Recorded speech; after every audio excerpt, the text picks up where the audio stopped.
یہ سب سن کر میں سوچ رہی تھی کہ کیا اس کا مطلب یہ ہے کہ عمر رسیدگی کوئی گاڑی کے پرزوں کی طرح ٹوٹ پھوٹ کا عمل نہیں ہے، بلکہ یہ تو ایک ایسا سرکٹ بورڈ لگ رہا ہے جس میں ہم نے ایک ماسٹر سوئچ ڈھونڈ لیا ہے جسے بند کر کے عمر کو روکا جا سکتا ہے؟ بالکل، آپ نے بالکل درست خلاصہ کیا۔ یہ ایک باقاعدہ کنٹرولڈ حیاتیاتی عمل ہے۔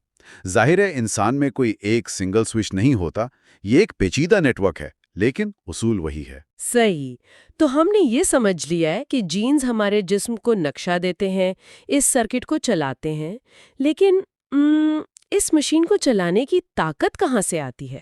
اب آپ بالکل صحیح جگہ پر پہنچی ہیں، توانائی۔ ہاں، توانائی، کیونکہ کتاب میں مصنف نے اپنے پوتے کا ذکر کیا ہے کہ اس میں بے پناہ توانائی ہے۔ بچے سارا دن بھاگتے ہیں اور تھکتے نہیں، جبکہ ہم بڑے ذرا سا کام کر کے نڈھال ہو جاتے ہیں۔ یہ توانائی کہاں بنتی ہے؟ اگر ہم اسے بڑی تصویر سے جوڑ کر دیکھیں نا، تو یہ توانائی خلیوں کے اندر موجود ننھے کارخانوں میں بنتی ہے، جنہیں مائٹوکونڈریا کہا جاتا ہے۔ مائٹوکونڈریا، یہ لفظ تو ہائی اسکول بایولوجی کی یاد دلاتا ہے، the powerhouse of the cell. ہاں، بالکل وہی۔ لیکن ان مائٹوکونڈریا کی کہانی بہت پراسرار ہے۔ اربوں سال پہلے یہ دراصل ایک آزاد بیکٹیریا ہوا کرتے تھے۔ ایک سیکنڈ، کیا جو چیز ہمارے خلیوں کو طاقت دے رہی ہے وہ ایک بیرونی بیکٹیریا تھا؟ میں کچھ سمجھی نہیں۔ یہ واقعی حیران کن ہے۔ اسے سمجھنے کے لیے ارتقاء کو دیکھنا پڑے گا۔ اربوں سال پہلے ہمارے خلیوں کے ایک بڑے آبا و اجداد نے ایک چھوٹے آکسیجن استعمال کرنے والے بیکٹیریا کو نگل لیا، لیکن اسے ہضم کرنے کے بجائے انہوں نے ایک معاہدہ کر لیا۔ کیسا معاہدہ؟ بڑے خلیے نے کہا میں تمہیں تحفظ دوں گا، اور چھوٹے بیکٹیریا نے کہا میں بدلے میں تمہیں توانائی بنا کر دوں گا۔ اور آج بھی ہمارے خلیوں میں وہ مائٹوکونڈریا موجود ہیں اور ان کا اپنا الگ ڈی این اے ہوتا ہے۔ ارے واہ، ان کا اپنا الگ ڈی این اے؟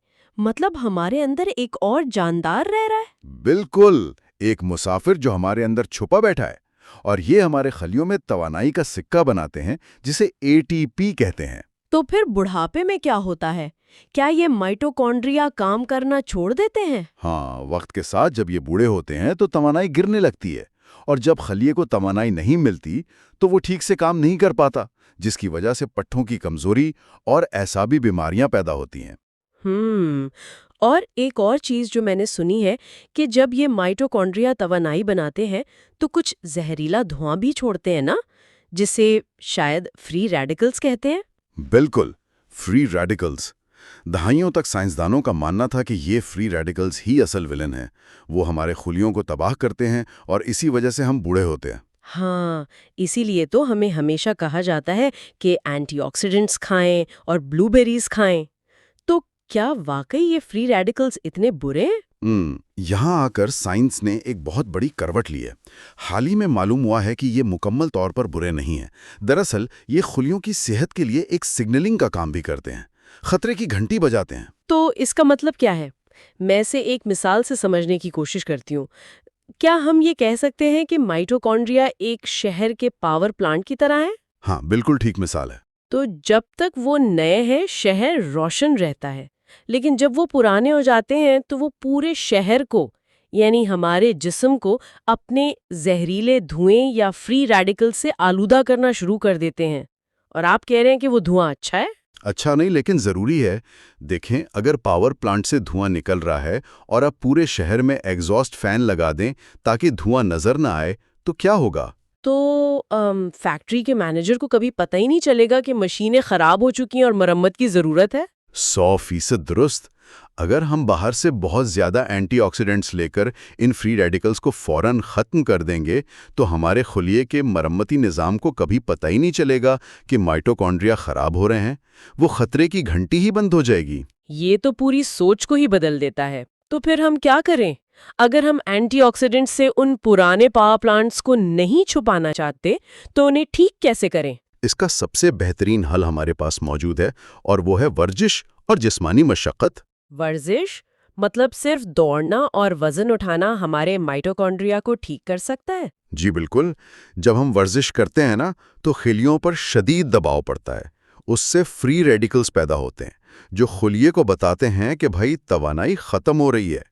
اس کے جواب میں خلیہ پرانے مائٹوکونڈریا کو تباہ کر کے بالکل نئے اور صحت مند مائٹوکونڈریا پیدا کرتا ہے۔ ارے واہ، یعنی ہم اپنے پاور پلانٹس کو خود ریپلیس کر سکتے ہیں؟ بالکل، اور یہ بہت ضروری ہے کیونکہ اگر یہ مائٹوکونڈریا موروثی طور پر خراب ہوں تو بہت سی خطرناک مائٹوکونڈریل بیماریاں پیدا ہوتی ہیں جو سیدھا دماغ اور دل کو متاثر کرتی ہیں۔ یہ سب جان کر واقعی بہت حیرت ہوتی ہے۔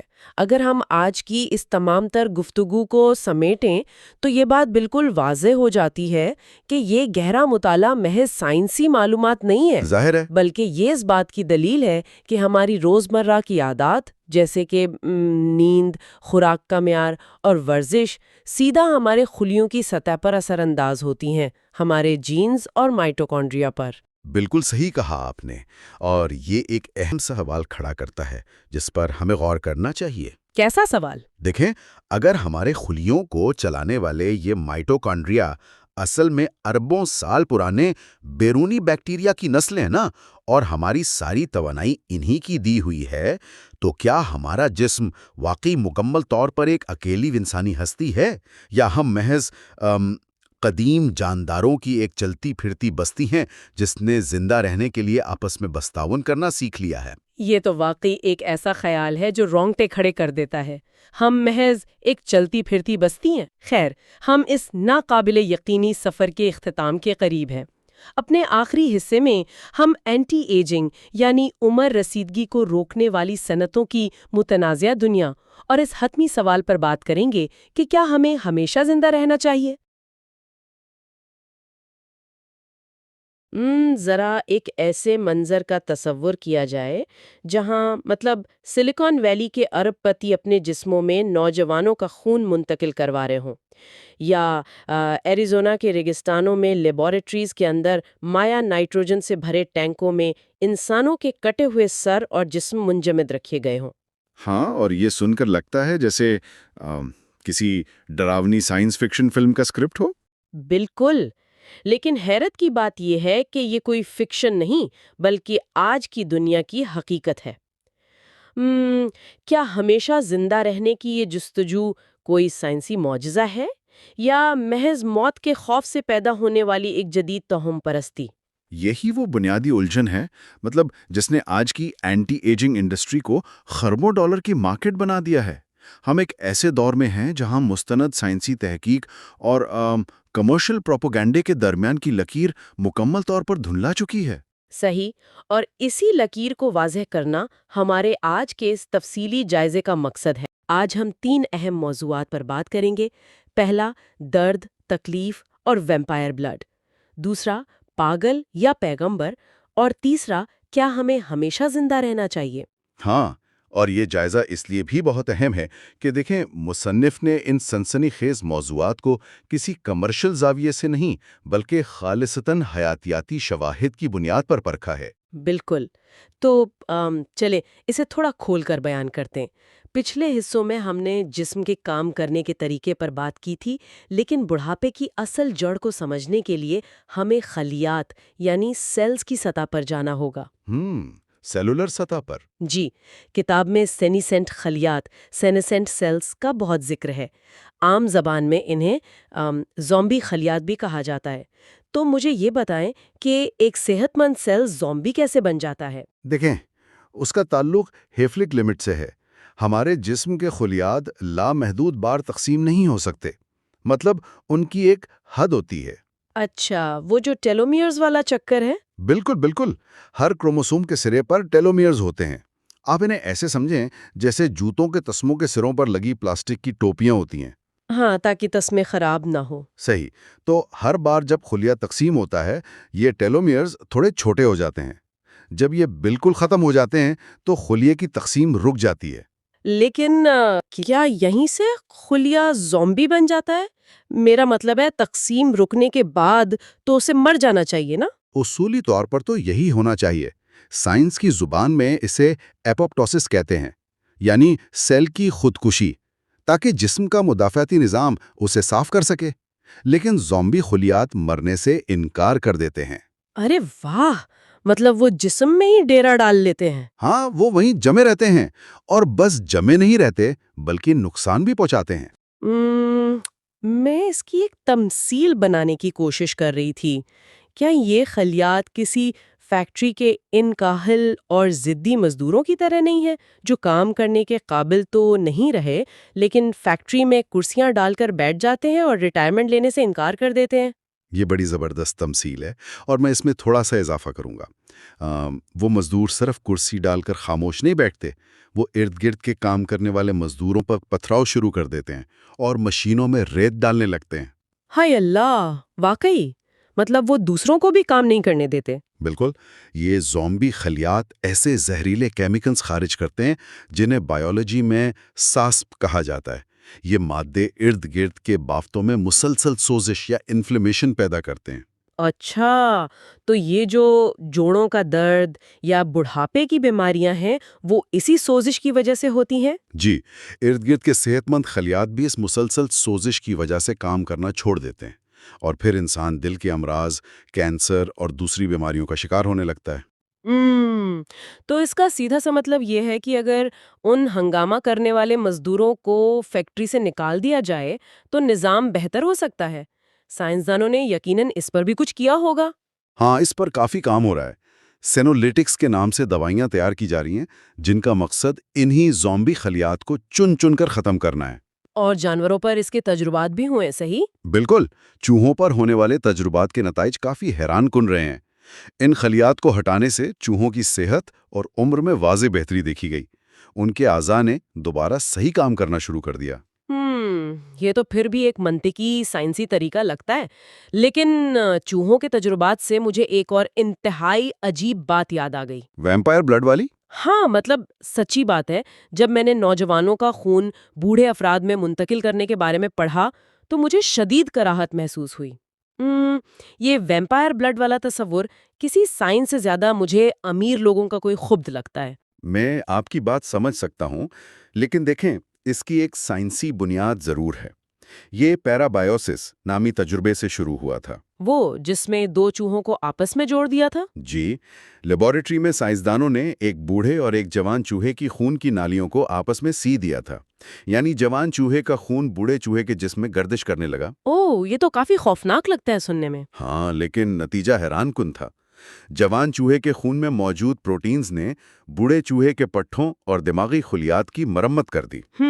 ٹھیک ہے، لیبارٹری کی حد تک یہ ایک دریافت ہے کہ جوان خون میں کچھ ایسے عناصر ہیں جو فائدہ دیتے ہیں، لیکن اس کا یہ مطلب تو نہیں نا کہ ہم انسانوں کے خون کی فارمنگ شروع کر دیں؟ بالکل نہیں، اور یہی وہ بات ہے جس پر مصنف نے زور دیا ہے۔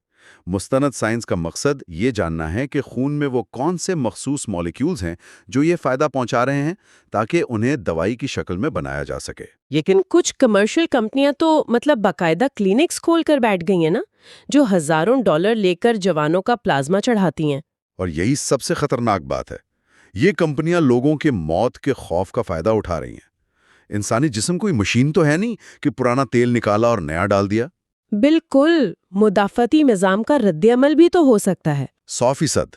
غیر متعلقہ افراد کے خون سے شدید الرجی اور جان لیوا انفیکشنز ہو سکتے ہیں۔ اسی لیے FDA نے ان کمرشل ویمپائر کلینکس پر سخت انتباہ جاری کیا ہے۔ صحیح، اور یہاں بات واقعی بہت دلچسپ ہو جاتی ہے۔ مطلب اگر لوگ نوجوانوں کا خون لینے جیسی انتہائی حد تک جا سکتے ہیں تو پھر ان لوگوں کا کیا جو مکمل طور پر امر ہونے کے خواب بیچ رہے ہیں؟ آپ کا اشارہ ان ارب پتیوں اور ٹرانس ہیومنسٹ لوگوں کی طرف ہے جو موت کو بس ایک تکنیکی خرابی سمجھتے ہیں۔